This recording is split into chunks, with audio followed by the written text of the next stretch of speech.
bagi kita mengakhiri dengan kuat tahun 2020. Apa sebabnya? Karena kita melakukan yang Tuhan mau.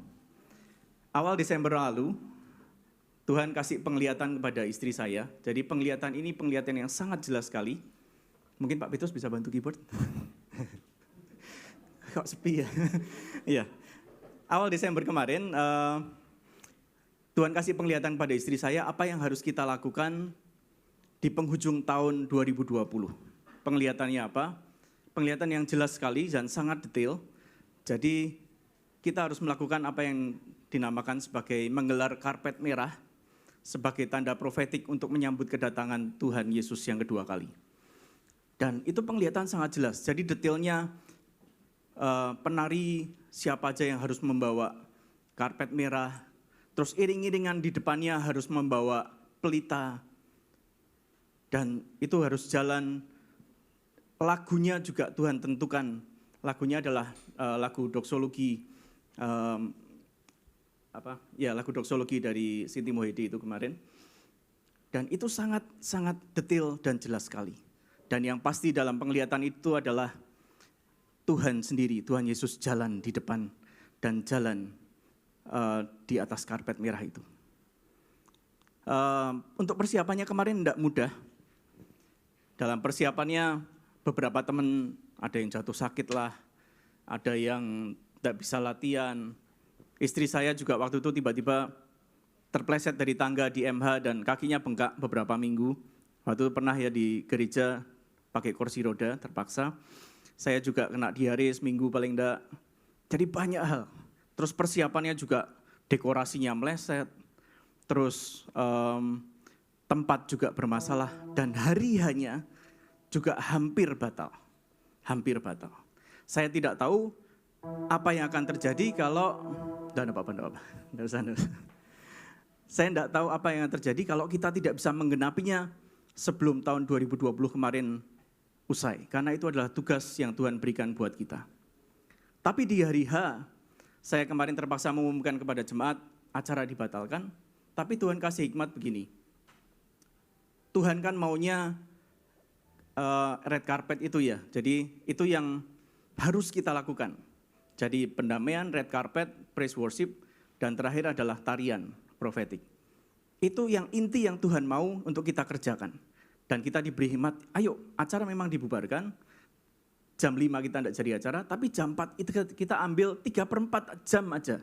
Menyelesaikan apa yang Tuhan mau. Dan saya mau bagikan sekarang, tolong disiapkan ya videonya. Saya mau bagikan sekarang pada Bapak Ibu Saudara, maaf Bapak Ibu Saudara kemarin tidak bisa datang dan tidak bisa menghadiri bersama-sama kami, tapi kemarin paling tidak pelayan Tuhan, tim praise worship, musik dan juga semua panitia kita melakukan apa yang Tuhan mau dan kita menyelesaikannya dengan tuntas. Segala pujian hormat bagi Tuhan kita. Ya, kita akan lihat videonya. Saya harap jangan ada yang men-share atau apapun. Ini buat kita semua yang kemarin tidak hadir, biarlah dengan melihat video ini juga ikut mendapatkan apa yang Tuhan mau. Ini bisa digeser ke belakang biar agak besar layarnya.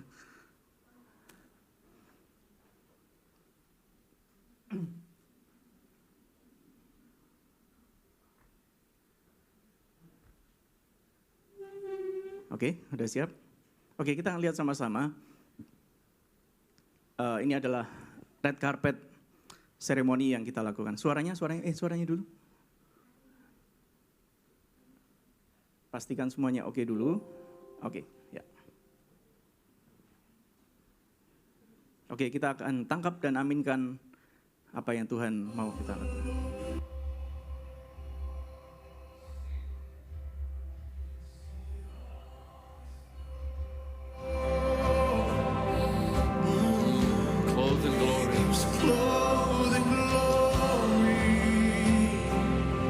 Exalted high, exalted high, the train of his robe, the train of his fills the temple.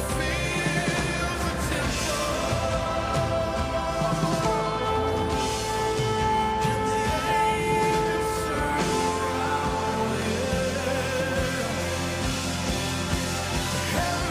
and they cry.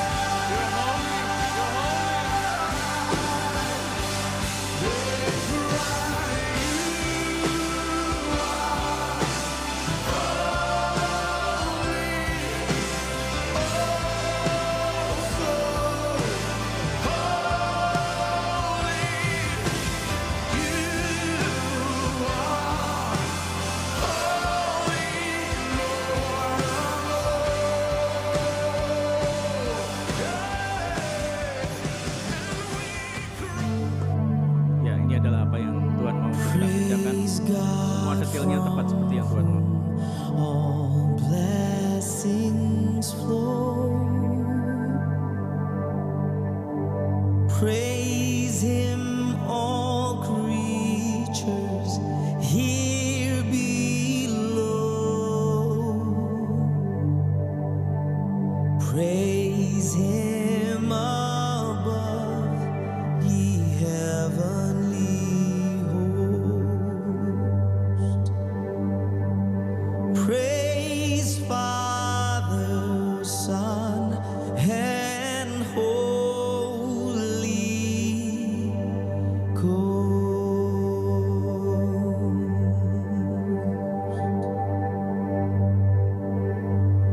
Come and worship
kemuliaan buat Tuhan. Saya berdoa Bapak Ibu yang tidak hadir pun di acara hari itu bisa mendapat bagian yang sama karena kita mengerjakannya sebagai satu unity dalam tubuh gereja Big Mighty God. Amin. Ya, kalau Bapak Ibu yang kemarin kita ngalami di tempat itu, hari itu, hadirat Tuhan sangat-sangat kuat banget. Dan saya tahu karena kita mengerjakan semuanya tepat seperti yang Tuhan mau. Dan kita belajar satu hal, kalau Tuhan sudah berkehendak sesuatu, dan Tuhan sudah nyatakan itu, apapun harganya, betapapun susahnya, apapun yang harus kita hadapi, terus kerjakan. Oh masih ada? Oh, ada. Terus kerjakan dan tuntaskan seperti yang Tuhan mau. Apapun harganya, berapapun harganya, kerjakan. Dan segala kemuliaan, pujian buat Tuhan kita. Amin. Ya, waktu red carpet kemarin Tuhan memberikan satu tema, yaitu prepare the way for the King. Dan kita akan sama-sama belajar hari ini apa yang Tuhan inginkan untuk kita dan hidup kita gerejanya di tempat ini. Prepare the way for the King. Persiapkan jalan bagi Sang Raja. Kita hamba-hamba Tuhan semuanya sudah sepakat seluruh dunia bahwa kita ada di penghujung dan penghujung dari akhir zaman. Dan kita ada di dalamnya. Kita sebagai generasi yang terakhir yang akan menyongsong Tuhan Yesus datang kedua kali. Jadi itulah kenapa saya kemarin juga nangkep kenapa Tuhan mau kita prepare the way for the King. Itu adalah tindakan profetik kita untuk mempersiapkan jalan bagi Sang Raja. Sebagaimana layaknya tamu kehormatan, suatu tamu kenegaraan atau presiden kalau datang ke suatu negara, dia berkunjung, pasti begitu turun dari pesawat digelarkan karpet merah sebagai tanda penghormatan. Kemarin pun kita melakukan hal yang sama. Kita mempersiapkan jalan bagi Tuhan kita sebagai tindakan profetik. Oke, kita akan langsung masuk. Apa artinya prepare the way for the King? Prepare dalam kata prepare punya arti mempersiapkan. Apakah kita mau jadi orang-orang yang mempersiapkan jalan bagi Tuhan? Prepare juga mengandung arti orang-orang yang mengerjakan, mengambil bagian, mengusahakan sesuatu hal itu terjadi. Saya mengucapkan terima kasih dan bersyukur semua panitia yang kemarin ikut ambil bagian dalam acara tanggal 27. Mereka adalah orang-orang yang ikut prepare, mempersiapkan agar acara kemarin bisa terjadi. Prepare juga berarti mengharapkan sesuatu. Kalau kita prepare the way for the King, kita mengharapkan Tuhan datang kembali dan kita bersiap sebagai umatnya, bersiap menyongsong kedatangan Tuhan yang kedua kali. Nah, ini cerita lucu kemarin di meja makan waktu kita menjamu hamba Tuhan. Saya teringat begini, saya dulu kan lahir baru tahun 93, waktu saya SMP kelas 2. Saya lahir baru ketika itu karena nonton film Akhir Zaman.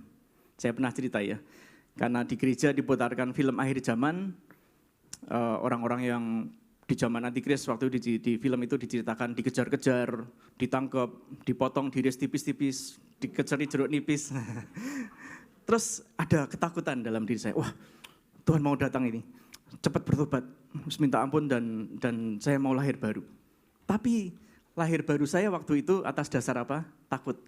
Atas dasar takut, wah nanti kalau ditinggal, enggak diangkat, terus ngalami aniaya dan lain-lain. Saya waktu itu lahir baru karena takut. Tapi waktu berjalan dan dari 93 sampai sekarang kira-kira 27 tahun ya, Tuhan belum datang. Dan saya bersyukur waktu itu. Kalau Tuhan datang tahun 93 saat saya bertobat, saya pasti masuk surga. Tapi ngemper. Karena belum melakukan apa-apa buat Tuhan. Saya belum melakukan pekerjaan Tuhan, saya belum melayani dan lain-lain. Dan kemarin di meja makan pun waktu kita menjamu hamba Tuhan, ada teman kita juga bilang, wah kok ya saya itu ya merasa setelah sekian lama jadi orang Kristen belum melakukan apa-apa buat Tuhan yang cukup berarti buat Tuhan. Jangan-jangan saya masuk surga pun ngemper. Jadi kemarin kita sepakat untuk resolusi tahun 2021 tidak ngemper lagi. Iya. Tapi seiring berjalannya waktu, pengenalan akan Tuhan dan berjalan sama Tuhan, saya merasa bukan takut lagi, bukan takut ditinggal, mengalami aniaya, takut tidak ikut pengangkatan, enggak. Tapi sedemikian besar kasih Tuhan yang Tuhan sudah curahkan buat kita. Tuhan yang sudah rela datang ke dunia hidup 33 tahun bersama manusia dan akhirnya mati menyerahkan hidupnya untuk penebusan dosa kita. Apakah kita tidak malu suatu saat kalau kita berhadapan dengan Tuhan, kalau kita tidak melakukan apa-apa dalam hidup ini? Apakah kita tidak malu karena Tuhan sudah memberikan yang terbaik, yaitu hidupnya sendiri? Apakah kita tidak malu kalau kita berhadapan dengan Tuhan, ternyata kita selama ini hidup hanya memikirkan diri sendiri? Nah, kesadaran itu juga yang membawa saya 27 tahun ini mengiring Tuhan dan melayani Tuhan sampai hari ini. Dan berkembang lagi saat ini, karena yang 27 tahun lalu di film penganiayaan tentang antikris itu, ternyata kenyataannya kita mengalaminya hari-hari ini. Kita melihat di depan mata bahwa skenario akhir zaman ini sedang berlangsung. Dan kita ada di dalamnya. Dan kita pertama tidak boleh sebagai orang Kristen takut lagi untuk ditinggal dan lain-lain. Dan kita harus menghidupi kehidupan Kristen ini seperti yang Tuhan mau. Dan yang ketiga, fase yang ketiga dalam hidup saya adalah hari ini kita dipanggil untuk waktu-waktu sekarang ini untuk mempersiapkan kedatangan Tuhan yang kedua kali. Kita adalah orang-orang pelaku utamanya. Jangan ada yang mau jadi penonton, jangan ada yang tersisihkan, jangan ada yang hanya biasa-biasa saja. Tapi kita hari-hari ini dipilih dan dipanggil Tuhan untuk satu tujuan dan maksud yang khusus untuk mempersiapkan jalan bagi Dia. Nah, seperti halnya kedatangan Kristus yang kedua kali, demikian juga kita harus melihat waktu pertama kali Tuhan datang ke dunia. Ada hal-hal yang sepertinya akan terulang. Nah, Alkitab kan gitu, kadang apa yang ditulis di Alkitab akan terulang kembali di waktu yang akan datang. Nah, kedatangan Tuhan yang kedua kali pun itu akan sedikit banyak sama dengan kedatangan yang pertama kali. Kita makanya akan belajar, saya menuliskan sedikitnya ada 6 karakter yang kita akan pelajari hari ini. Mereka-mereka yang mempersiapkan kedatangan Tuhan dan yang tidak. Oke, kita akan mulai ya. Yang pertama, kita belajar di 2000 tahun lalu waktu Tuhan Yesus lahir ada orang bernama Herodes. Dia adalah raja yang dikuasakan oleh Roma untuk menguasai wilayah Yehuda atau di pendudukan Yahudi waktu itu. Next slide. Herodes, kita akan sama-sama baca di Lukas 2.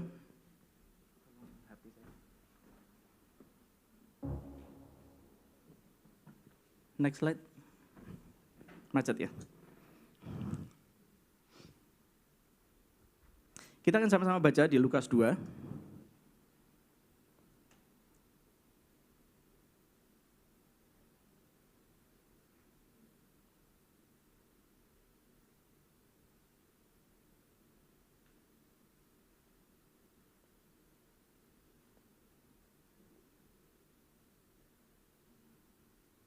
Ya, bisa.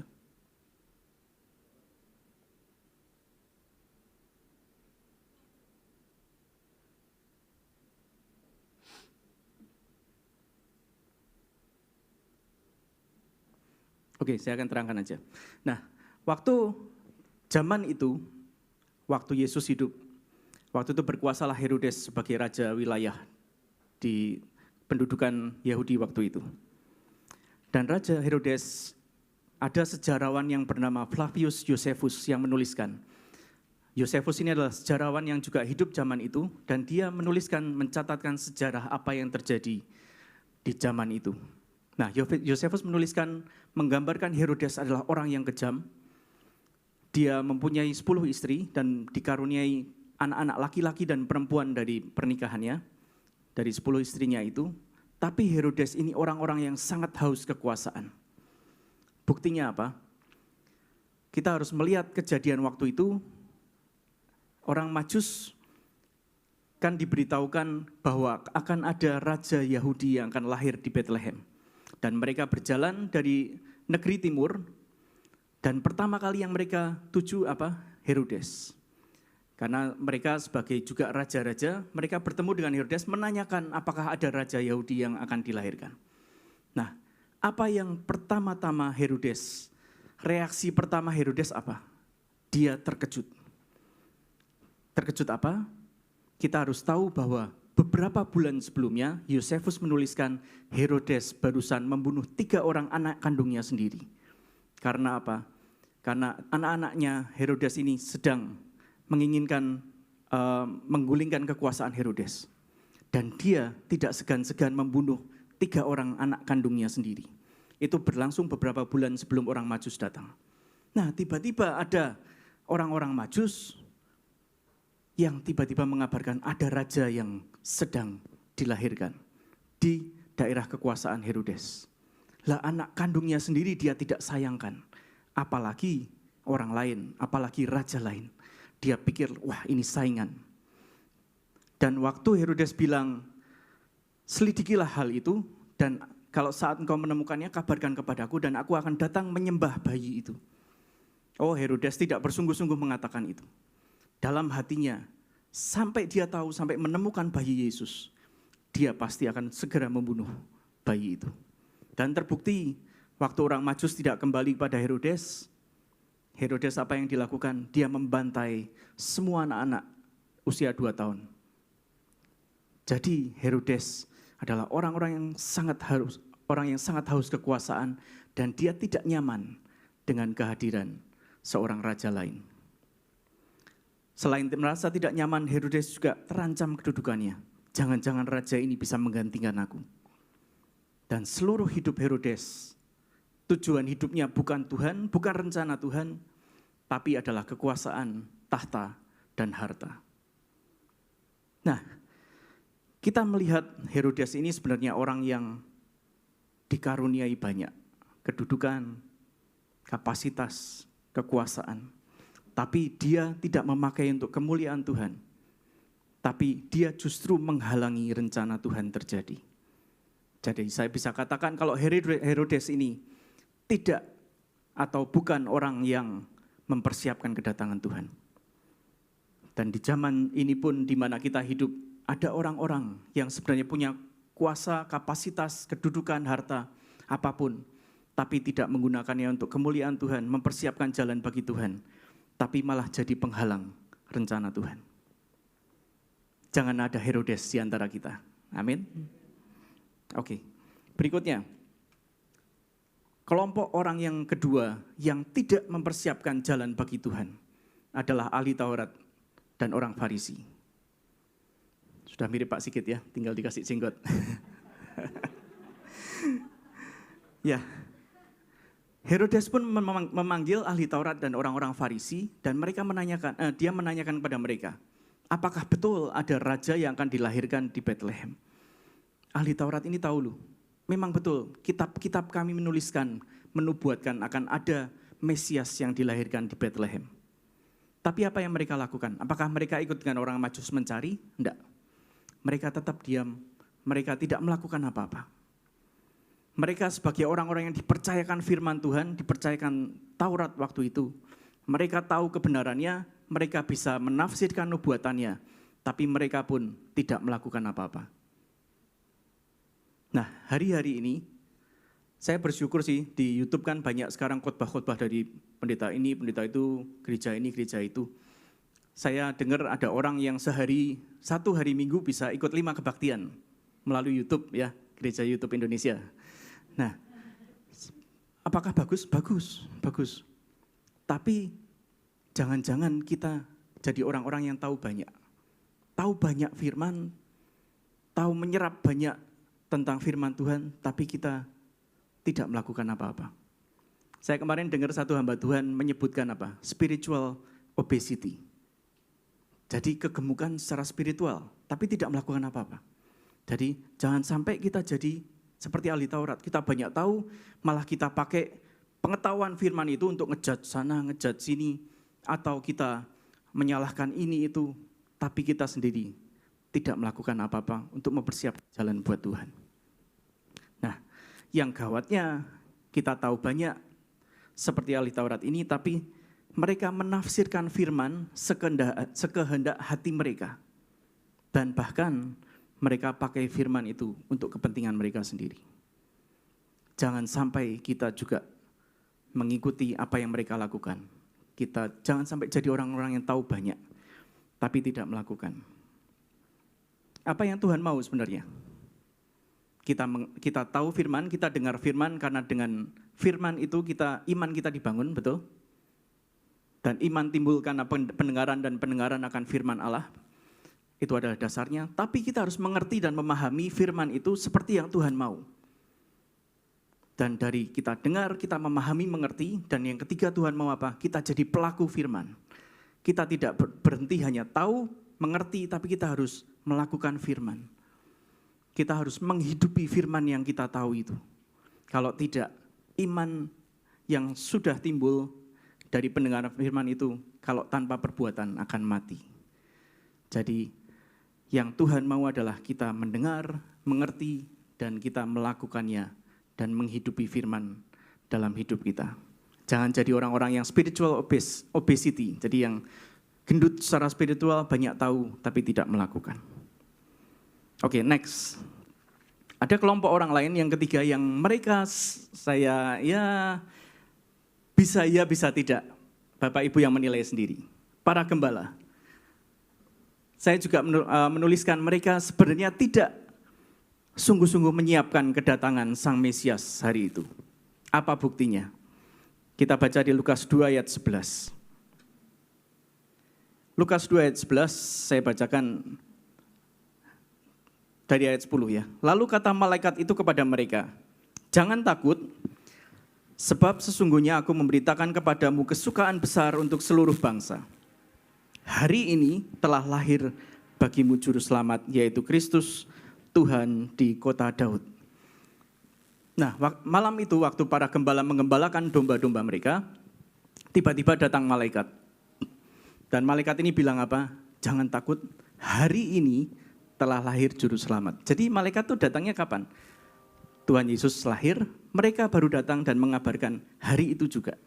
Jadi sebelum hari itu, para gembala ini nggak ngapa-ngapain. Ya mereka menggembalakan domba seperti biasa. Dan malam itu mereka baru mendengar kabar bahwa Tuhan Yesus dilahirkan. Dan apa yang dilakukan kemudian para kelompok gembala ini? Ayat 15. Mereka berkata seorang kepada yang lain, "Ayo datang ke Bethlehem dan melihat apakah benar yang dikatakan Tuhan kepada kita." Jadi mereka dikabarkan untuk bahwa hari ini telah lahir, dan mereka pergi ke Bethlehem untuk melihat apa yang diberitakan kepada mereka. Dan sampai di Bethlehem mereka heboh, mereka cerita ke Maria bahwa malaikat mengunjungi mereka, menceritakan banyak hal. Dan setelah itu selesai apa yang dituliskan Alkitab, ayat ke-20, mereka kembali ke tempat masing-masing. Ya sambil bersukacita sih mengucap syukur kepada Tuhan. Tapi setelah itu tidak ada referensi lagi tentang para gembala. Apa yang mereka lakukan setelah itu tidak ada lagi. Jadi mereka dengar bahwa hari ini telah lahir juru selamat. Terus mereka datang ke Bethlehem. Mereka melihat, mereka ikut heboh, dan mereka kembali ke tempat masing-masing.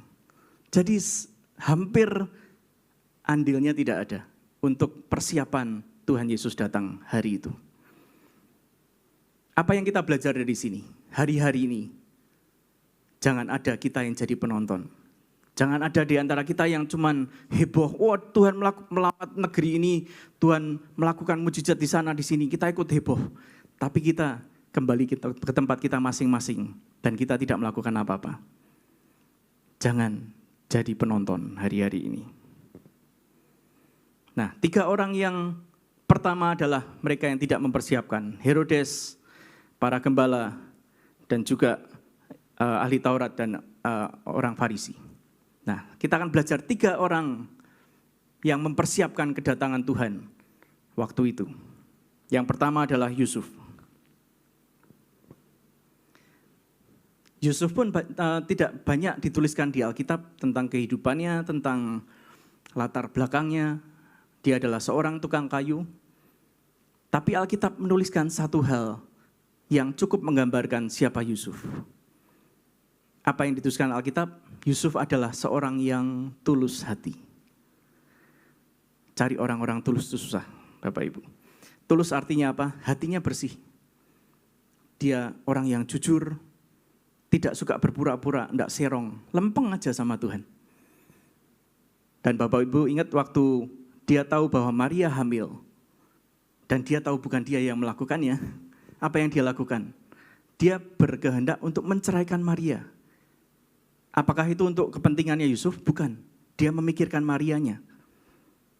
Kenapa begitu? Karena waktu itu kebiasaan Yahudi waktu itu bahwa orang yang bertunangan itu sebenarnya sudah seperti orang yang menikah. Tapi mereka belum berhubungan suami istri, itu aja. Tapi ikatannya seperti orang yang sudah menikah. Dan kalau hari itu ada dua orang yang bertunangan dan yang istrinya ini berzinah di luar, hukumannya menurut hukum Taurat adalah hukuman mati, dirajam dengan batu. Nah, Yusuf ingin menghindarkan itu dari Maria. Dia tidak ingin Maria diseret keluar oleh orang-orang ahli Taurat dan orang Farisi dan dihukum mati. Dia ingin menceraikan Maria agar Maria terbebas dari hukuman itu. Kalau cerai, Maria bebas dari hukuman itu. Dia memikirkan Marianya, bukan dia sendiri. Alkitab menuliskan juga Mazmur 18 ayat 26. Ini adalah keistimewaan orang-orang yang tulus hati. Mazmur 18 ayat 26. Terhadap orang yang suci, Tuhan, engkau berlaku suci. Tetapi terhadap orang yang bengkok, engkau berlaku belat-belit. Nah, Tuhan itu juga menghargai orang yang tulus. Jadi terhadap orang yang suci, tulus, Tuhan itu juga berlaku yang sama. Tapi kalau orang yang bengkok, yang dia berpolitik dengan Tuhan, dia pakai ayat untuk kepentingannya sendiri dan tidak jujur di hadapan Tuhan, Tuhan pun juga melakukan yang sama loh. Kalau bahasa sekarangnya ya lu jual gua beli gitu ya. Jadi Tuhan kadang melakukan yang sama seperti kita memperlakukan Tuhan. Kalau kita lurus, makanya kita jadi orang-orang yang lurus di hadapan Tuhan. Dan Tuhan yang berlaku sama dan memberikan kebaikannya buat orang-orang yang berlaku suci dan tulus. Yang kedua, selain tulus,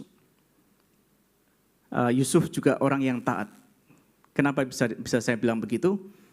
Karena Yusuf pertama taat waktu diberitakan bahwa janganlah takut, ambillah Maria sebagai istrimu. Dan dia nurut? Ya, dia nurut. Dan yang kedua, waktu Herodes mengejar-ngejar ingin membunuh dia, Yusuf ini diberitakan oleh malaikat bahwa larilah ke Mesir, bawa anakmu ini, selamatkan dia. Dan dia lari ke Mesir, malam itu juga membawa Maria dan anaknya.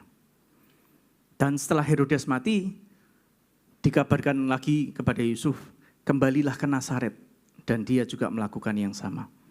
Jadi Yusuf adalah selain tulus hati, dia taat. Apapun perintah Tuhan dia lakukan. Oke, Yusuf adalah orang pertama yang mempersiapkan kedatangan Tuhan. Yang kedua, ada kelompok orang juga yang mempersiapkan kedatangan Tuhan, yaitu orang-orang Majus. Orang Majus ini siapa? Mereka, para ahli teologi menggambarkan mereka sebagai saudagar, bisa, atau raja-raja dari timur. Mereka, saya kemarin baca di internet, ada orang yang memperkirakan perjalanan mereka itu jauhnya sebenarnya seberapa tuh. Nah, ada satu orang ahli yang memperkirakan mereka itu datang dari Babilonia dan mereka melakukan perjalanan ke Bethlehem. Zaman itu belum ada pesawat, masih pakai onta dan lain-lain. Jaraknya sekitar 1.550 km. Jarak dari Babilonia ke Bethlehem. Dan mereka untuk jarak sekian jauh tidak mungkin hanya bertiga, kan kita selalu digambarkan orang Majus bertiga ya, enggak mungkin. Mereka pasti rombongan, banyak orangnya. Kan di jalan banyak penyamun, banyak perampok, dan banyak penjahat. Mereka pasti rombongan. Nah, kalau jarak 1.550 km naik onta, non-stop, ontanya onta super mungkin ya, jadi enggak pakai berhenti, enggak pakai istirahat, itu kira-kira 4 bulan lamanya perjalanan. Tapi Alkitab menuliskan bahwa mereka berjalan mengikuti bintang. Jadi biasanya di malam hari itu. Jadi saat hari sudah gelap, bintang bersinar, mereka jalan. Dan mengikuti bintang. Nanti saat matahari terbit, bintangnya tidak kelihatan, mereka berhenti beristirahat. Mungkin perjalanan mereka memakan setahun atau setahun lebih, bisa jadi. Karena saat mereka bertemu Herodes memperkirakan bayi yang dilahirkan itu di bawah 2 tahun, betul? Jadi perjalanan mereka mungkin 1 tahun lebih. Dan mereka selama itu juga tidurnya kebalik. Ya iya toh, mengikuti bintang kok. Pas gelap, bintang ada mereka jalan. Pas terang mereka berhenti, tidurnya kebalik. Saya pernah waktu Patrick lahir, saya yang ngelei bayinya, setahun saya tidur kebalik. Ya orang majus lah, lumayan. Wannabe. Nah, mereka berjalan berbulan-bulan atau bahkan setahun lebih sampai ke Bethlehem. Dan setelah ketemu bayi Yesus, apa yang mereka lakukan? Ini yang ajaib. Yang pertama kali mereka lakukan adalah mereka datang menyembah bayi itu. Mereka adalah orang-orang yang terhormat, orang-orang kaya, mereka raja-raja juga dari timur, tapi mereka datang menyembah bayi itu. Dan mereka mempersembahkan yang terbaik dari apa yang mereka miliki. Waktu kemarin kita persiapan acara Red Carpet, saya share ke tim Praise Worship. Bagaimana kalau kali ini aja kita datang ke Tuhan mempersembahkan yang terbaik dari hidup kita. Tidak ada permintaan, kita tidak minta blessing dulu, kita tidak minta apa-apa. Kita mempersembahkan yang terbaik dulu buat Tuhan. Seperti orang-orang Majus. Setelah mereka melakukan perjalanan demikian jauh, mereka datang menyembah dan mereka mempersembahkan apa? Emas, kemenyan, dan mur. Nah, persembahan yang ini pun unik. Zaman itu memang untuk persembahan kepada raja-raja seperti biasa adalah emas, kemenyan, dan mur. Tapi saya kira persembahan mereka juga persembahan yang profetik karena ada arti di balik semuanya itu. Emas, persembahan emas kepada Tuhan Yesus waktu itu adalah nubuatan bahwa Tuhan Yesus, mereka mengakui Tuhan Yesus adalah raja yang dilahirkan. Persembahan kemenyan, mereka mengakui bahwa Tuhan Yesus adalah Tuhan sendiri, karena kemenyan dipakai untuk dupa doa. Dan persembahan mur, mereka menubuatkan kemanusiaan Tuhan Yesus, bahwa Tuhan Yesus suatu saat akan mati dan dikuburkan. Karena mur waktu itu, zaman itu dipakai untuk membalsam orang yang sudah mati. Jadi persembahan tiga ini adalah perlambang Tuhan Yesus sebagai Raja, sebagai Tuhan, dan sebagai manusia yang kelak akan menebus dosa umat manusia. Mereka tidak main-main. Dan saya herannya gini loh, mereka sudah jalan jauh nih, mereka keluar uang banyak nih untuk bayar rombongan dan mempersembahkan sesuatu. Dan sedikit pun mereka tidak minta apa-apa. Mereka tidak minta, Tuhan berkati kami, biar kerajaan kami diberkati tambah besar, kami semakin kuat. Mereka tidak minta apa-apa tuh. Mereka benar-benar datang cari Tuhan, nyembah dan mempersembahkan. Ajaib ya. Jadi kita belajar dari sini, kalau kadang untuk menghargai seorang raja, menghargai Tuhan kita kadang datang dengan mempersembahkan yang terbaik dan kita tidak perlu minta apa-apa. Tuhan tahu memberkati umatnya, Tuhan tahu semua yang kita butuhkan, dan Tuhan tahu untuk menganugerahi kita dengan semua yang terbaik. Ya, lakukan apa yang seperti orang Majus lakukan di hadapan Tuhan. Yang ketiga yang sangat-sangat ajaib adalah Maria. Nah, Maria, waktu malaikat datang kepada Maria dan berkata, engkau adalah orang yang dikaruniai. Engkau akan mengandung seorang anak, dan anak itu anda disebut anak Allah yang maha tinggi. Kata yang Maria ucapkan apa? Sesungguhnya aku ini hamba Tuhan. Jadilah kepadaku menurut perkataanmu itu, perkataan malaikat itu. Nah, waktu Maria berkata demikian, sebenarnya dia tahu dan menghitung semua resikonya. Pertama, kalau dia mengandung di luar nikah, dia tahu hukumannya adalah rajam. Dia tahu dia bisa diadili dan dia dihukum mati. Dan sepanjang sejarah manusia kan tidak pernah ada lagi ya orang yang mengandung dari Roh Kudus. Maria juga mungkin tanya-tanya sebelah-sebelah tetangga, pernah enggak ya ada yang lahir dari mengandung dari Roh Kudus? Kan enggak pernah ada. Dan sampai hari ini pun kita hidup tidak pernah terulang lagi kejadian itu. Tapi Maria tahu semua resikonya. Dan dia menghitung. Dan dia cuma bilang, aku ini hamba Tuhan. Lakukan kepadaku, jadilah kepadaku menurut kehendak Tuhan. Nah, kita kan orang-orang Kristen, wah itu kan Maria hamba Tuhan. Kita kan anak-anak Tuhan. Beda level. Loh enggak, kita secara status memang anak-anak Tuhan. Karena Alkitab berkata, Kita yang percaya kepada Tuhan Yesus diberikan kuasa untuk jadi anak-anak Tuhan. Tapi sikap hati kita di hadapan Tuhan haruslah kita menjadi hamba Tuhan. Sikap hati kita yang membedakan. Status kita anak-anak Tuhan, tapi sikap hati kita di hadapan Tuhan haruslah sebagai hamba Tuhan. Dan yang kedua, ini adalah lagu yang susah sekali dinyanyikan oleh para WL di tempat ini. Adalah menyerahkan hak. Nanti kita akan nyanyi ya setelah ini. Kemarin juga istri saya di penghujung tahun kemarin, sepertinya Tuhan bilang, maukah engkau menyerahkan hakmu kepada Tuhan? Kita sebagai manusia yang punya free will, tapi di hadapan Tuhan, dan untuk Tuhan bisa pakai kita, untuk mempersiapkan jalan baginya, maukah kita mempersembahkan hak kita? Menyerahkan hak kita, seluruh hidup kita di hadapan Tuhan. Kelihatannya susah, tapi Tuhan itu bukan Tuhan yang jahat, Bapak Ibu. Menyerahkan hak bukan berarti, pokoknya kita harus sengsara dan menderita. Oh enggak. Itu adalah tanda kita berserah kepada Tuhan untuk Tuhan bisa beracara dalam hidup kita seperti yang Tuhan mau. Ingat enggak waktu Maria setelah bayi Yesus lahir dan Tuhan Yesus dibawa untuk pentahiran di bait suci? Menjadi seorang Maria enggak mudah. Waktu itu Maria bertemu dengan Simeon di bait suci. Dan Simeon ini menubuatkan sesuatu yang sebenarnya tidak enak. Kita akan baca bersama ya, jadi kita biar jelas. Waktu Maria bertemu dengan Simeon,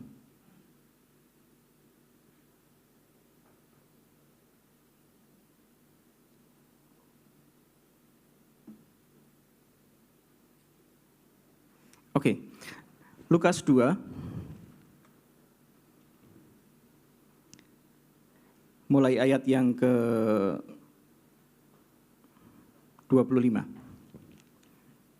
Lukas 2 yang ke-25 mulai. Adalah di Yerusalem seorang bernama Simeon.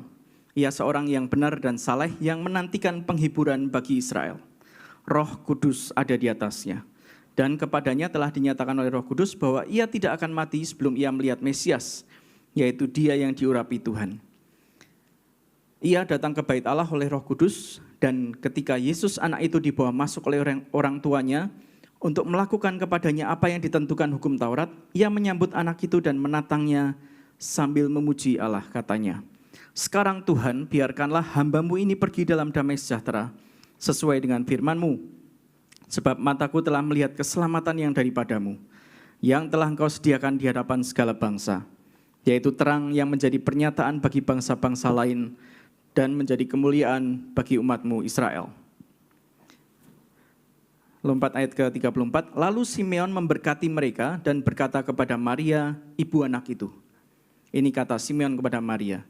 "Sesungguhnya anak ini ditentukan untuk menjatuhkan atau membangkitkan banyak orang di Israel, dan untuk menjadi suatu tanda yang menimbulkan perbantahan.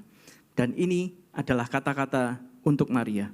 Dan suatu pedang akan menembus jiwamu sendiri, supaya menjadi nyata pikiran hati banyak orang."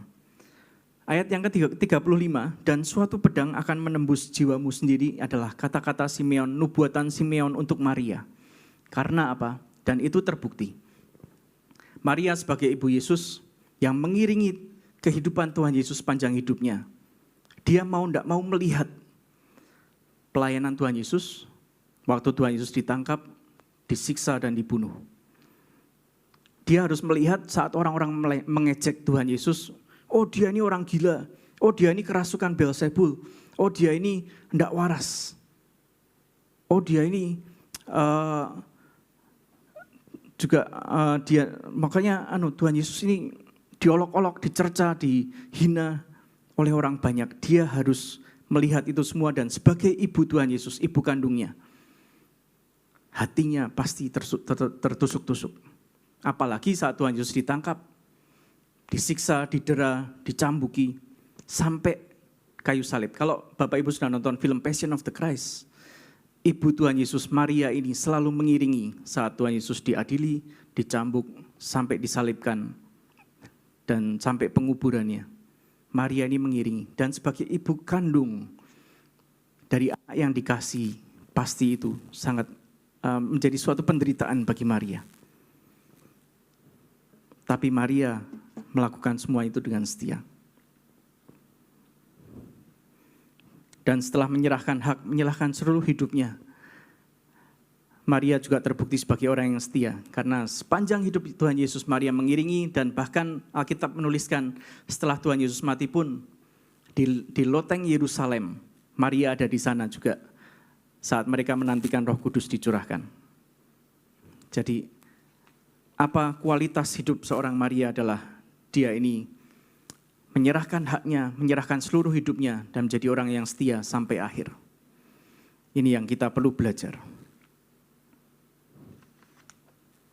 Nah, setelah tadi kita dengar ada 3 orang yang mempersiapkan jalan bagi Tuhan dan 3 yang tidak. Apa yang Tuhan mau hari-hari ini kita lakukan? Tuhan juga mau kita mempersiapkan jalan baginya untuk kedatangan yang kedua kali. Apa yang kita bisa lakukan? Yang pertama, jadi seperti Yohanes Pembaptis yang waktu itu mempersiapkan jalan bagi Tuhan, biarlah kita semua jadi suara yang berseru-seru kepada dunia ini, bertobatlah sebab kerajaan Tuhan sudah dekat. Bahwa Tuhan Yesus segera dan akan datang kedua kalinya. Kemarin waktu kita bicara dengan seorang hamba Tuhan, untuk saat ini adalah aman mengatakan bahwa Tuhan Yesus datang kembali mungkin tidak sampai 10 tahun lagi. Betul, tidak sampai 10 tahun. Kita melihat tanda-tanda zaman, melihat penggenapan nubuat Alkitab. Tidak sampai 10 tahun lagi Tuhan Yesus datang kembali. Dan Benny Hinn, kalau Bapak Ibu melihat video klipnya juga bilang, Tuhan Yesus bisa datang kapan aja, Tuhan Yesus datang akan dengan sangat cepat, lebih cepat dari yang engkau bisa percayai. Tuhan Yesus bisa datang kapan saja, dan waktunya tidak lama lagi. Apakah kita mau dipakai Tuhan menjadi alatnya orang-orang yang mempersiapkan jalan bagi Tuhan? Yang kedua, apa yang kita lakukan? Kita menginjil. Nah, sekarang penginjilan itu, kemarin saya juga ngomong-ngomong ke beberapa orang, sekarang itu sebenarnya gampang loh Bapak Ibu. Tidak perlu Bapak Ibu maju ke depan terus berkhotbah, tidak perlu. Sekarang bisa pakai medsos, internet, apapun itu menjangkaunya sangat jauh, sangat luas. Dan saat-saat ini, kemarin Pak Petrus bilang, sekarang TikTok tuh ya juga dipakai untuk penginjilan loh. Justru anak-anaknya Pak Petrus ngelihat TikTok yang rohani sekarang. Loh, itu bisa dipakai sarana penginjilan. Kadang saya kemarin share ke Pilar, koordinator kita, ayo kita aktif bermedsos ria, tapi penginjilan. Sehari semenit aja. Ceritakan tentang kebaikan Tuhan, tentang kasih Tuhan, apa yang kau alami bersama Tuhan. Itu akan menjangkau banyak orang melihat cuma semenit, tapi itu akan masuk. Dan firman Tuhan tidak akan pernah tinggal sia-sia. Tidak pernah sia-sia. Jadi lakukan, ayo Bapak Ibu semuanya di Instagram keluarkan kata-kata yang membangun, menyaksikan kebaikan Tuhan, apapun lakukan untuk kita sebagai alat penginjilan. Ya. Lakukan semenit aja. Itu lebih efektif daripada khotbah yang mungkin sejam, 2 jam. Semenit aja sehari lebih efektif. Oke, berikutnya. Dan kita dipanggil untuk juga menahan kuasa antikris. Karena di Alkitab ditulis yang menahan antikris sampai nanti antikris dinyatakan adalah gereja Tuhan. Mari kita aktif peperangan rohani, kita menahan kuasa antikris sampai sebanyak mungkin orang diselamatkan. Berikutnya, mari kita juga sebagai imam Tuhan, minta belas kasihan Tuhan, menahan bencana. Kalaupun Tuhan izinkan ada bencana alam terjadi, biar itu tidak makan korban jiwa terlalu banyak, sehingga mereka juga masih dapat kesempatan untuk diselamatkan. Berikutnya, dengan penyembahan dan doa-doa kita. Dan saya berdoa, biarlah kita juga tahun ini terus bisa ibadah offline, karena beda banget ya, kalau kita nyembah di rumah, mungkin cuma nonton TV, HP, melalui YouTube akan beda sekali kalau kita penyembahan secara korporat di tempat ini. Ya, kita berdoa ada perlindungan Tuhan, makanya setelah ibadah ini, Tuhan mau kita adakan perjanjian talit lagi, sebagai lambang cover Tuhan, proteksi Tuhan, dan juga perlindungan Tuhan atas hidup kita dan keluarga kita. Ya, biarlah kita dijaga dari semua virus, dari semua kemalangan, segala mara bahaya, kecelakaan, dan kita menjalani tahun ini dalam perlindungan dan berkenan Tuhan. Oke, terakhir saya akan ringkaskan, jangan kita jadi 3 orang yang di depan ini. Herodes yang haus kekuasaan, tidak mau disaingin apapun. Dalam segala kelebihannya, kekuasaannya, dia tidak pakai untuk kemuliaan Tuhan, tapi malah menghalangi rencana Tuhan. Jangan jadi ahli Taurat dan orang Farisi yang tahu banyak firman, tapi tidak melakukan, dan bahkan mengartikan firman itu menurut apa yang mereka mau. Jangan jadi seperti gembala yang jadi penonton aja. Di saat kita dipanggil Tuhan untuk berdiri bagi bangsa negara, untuk mempersiapkan jalan bagi Tuhan, jangan kita jadi penonton. Tapi jadilah seperti Yusuf yang punya ketulusan hati. Kita benar-benar, kita mau buang juga apa yang jelek sepanjang 2020. Mungkin kelemahan jiwa kita, sudah pada nulis ya. Kelemahan jiwa kita, kemalasan kita, kesombongan, kalau kita sering marah-marah, apapun yang kita mau tinggalkan di tahun 2020, kita akan tuliskan dan kita ambil langkah iman. Kita mau jadi orang yang tulus di hadapan Tuhan dan di hadapan manusia. Terus jadilah seperti orang Majus. Kita punya sikap hati yang datang ke hadapan Tuhan untuk menyembah dan mempersembahkan yang terbaik dari hidup kita hanya untuk Tuhan. Dan terakhir kita jadi Maria yang menyerahkan hak kita, seluruh hidup kita untuk Tuhan pakai sebagai alatnya mempersiapkan jalan untuk kedatangan Tuhan yang kedua kali. Amin buat firman Tuhan.